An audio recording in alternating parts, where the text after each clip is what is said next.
Hello, my name is John Vergara Ocoro from Bachelor Science of Computer Science, Section 1B. And today, i-discuss ko yung number 2 sa binigay na activity sa district. So we have here the equation of not AB, B plus 1, and not A, B, not A, and not B, then not A and B. So, ang first na gagawin natin dyan is, yung first term, ayun yung ayusin muna natin. So, dito, as we can see na pare-pare sila ng value, we can cross that out and gawin na lang siyang B. So, after natin malagay siya sa B, i-bring down din natin dito yung not A and B.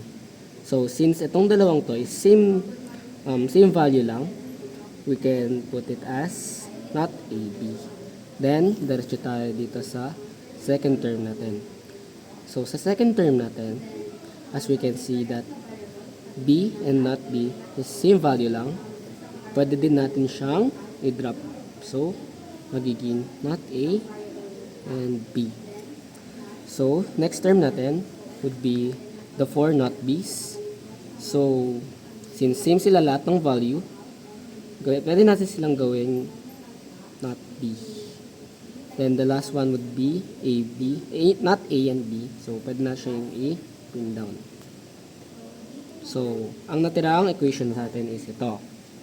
So, we can see that we have 3 not A, B's. So, since alike terms silang tatlo, pwede natin sila yung combine. So, pwede natin i-drop dyan as isang AB lang. Then, ang naiiba lang sa kanila is si B. So, not B. And, ayun na yun. Thank you.